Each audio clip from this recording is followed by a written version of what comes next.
Hey everyone, hope you're having a great day today. So, I wanted to talk to you today about trauma response and what that is. A trauma response is the body's and the mind's way of reacting to a perceived threat or overwhelming experience that feels unsafe. It's usually triggered because of a past traumatic event, and it can involve physical reactions like a racing heart, rapid breathing, or muscle tension. It can involve emotional responses such as fear, anger, numbness, or sadness. And it can cause changes in thinking or behavior like hypervigilance, avoidance, or dissociation. These responses are the brain's attempt to protect you, activating survival modes like fight or flight, or freeze or fawn. But because it persists long after the danger has passed, it can really interfere with daily life and well being. And if you have trauma responses on a regular basis, you know exactly what I'm talking about. Anything can potentially trigger a trauma response. In other words, like any stimuli that affects your senses can trigger you. And oftentimes, those triggers can be specific to your trauma. So let's talk about these senses and kind of the generalities and the specifics of them. The most common sensory trigger is smell, which is also the one that's least apparent. It could be anything. So, for instance, if you were sexually abused by your father, who happened to make his living as a mechanic, you might get triggered by the smell of grease. Uh, then we have like sound. So, for instance, you might hear a helicopter overhead, or fireworks, or a car backfiring. And if you're in the military or you're a veteran, these types of sounds, or really any loud sound, might send you into an automatic trauma response. You might instinctively react as if you're back in a dangerous situation, startling sharply, dropping low, scanning for threats, or moving toward cover. Your body might tense, your heart rate spike, and breathing quicken, while your focus narrows to survival. You might become irritable or defensive, or you may freeze or shut down, or even withdraw. These kind of reactions happen automatically. It's driven by the brain's survival instincts, even though you're no longer in immediate danger. So then, how about sight? For someone, for instance, who has survived a rape or physical abuse, a trigger could be something like seeing a person who resembles your abuser, or noticing aggressive body language, or witnessing an intimate scene that mirrors aspects of your trauma, like someone being grabbed or cornered or shouted at. So, what about taste? You could be eating or drinking something that suddenly reminds you of a situation that you were in with someone else, like, say, hanging out at a bar or a coffee shop or something with a friend, and that coffee shop or that bar was robbed.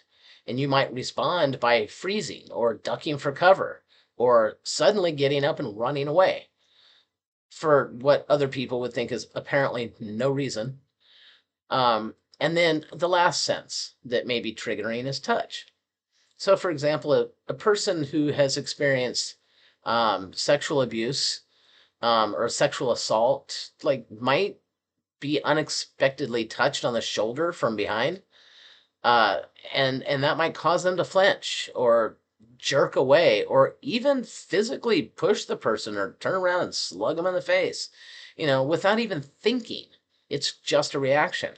Their heart might race, their muscles tense, and breathing quickens as panic or fear floods in.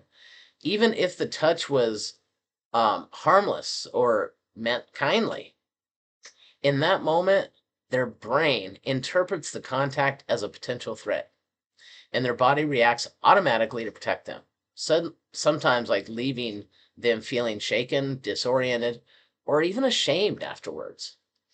Regardless of what your past trauma was, anything, even seemingly neutral things like a certain look, tone of voice, or the smell of a particular cologne can bring back intense feelings and memories connected to the past experiences.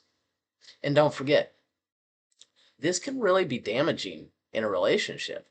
A person can interpret a benign comment in a conversation as threatening, especially if you're already in a bad mood, irritated, anxious, depressed, and then you become agitated, right? And you immediately experience a physical flood of chemicals in your body, and you might yell or hit or even instantaneously like hit the floor in fear.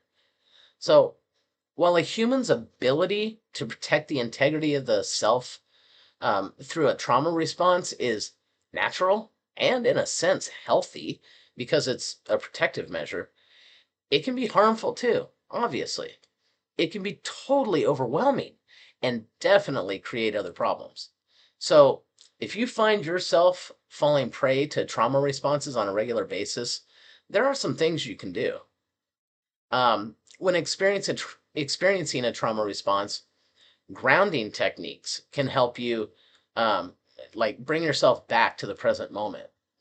Things like focusing on slow, deep breathing, describing your surroundings in detail, or engaging in the senses by touching something textured or smelling something that's calming, like lavender. Um, Moving to a safe, quiet space, practicing gentle stretches or using some self-talk like I'm safe right now, or like progressive muscle relaxation. Any of those types of things can help calm the nervous system. So recognizing the signs of an oncoming traumatic response and having a personal plan in place can really reduce the intensity and the duration of the reaction also. um, for long-term healing, I really encourage you to seek therapy with someone who specializes in treating trauma. Working with a trauma-informed therapist can help process the underlying experiences and build resilience. Practices like mindfulness, meditation, journaling, regular physical activity, and creative expression like art and music can support emotional regulation. Connecting with supportive friends, family, or a peer group also helps to counter isolation, while self compassion and patience allow you to honor your healing journey without judgment. So, over time, these tools can make trauma responses less frequent and less overwhelming.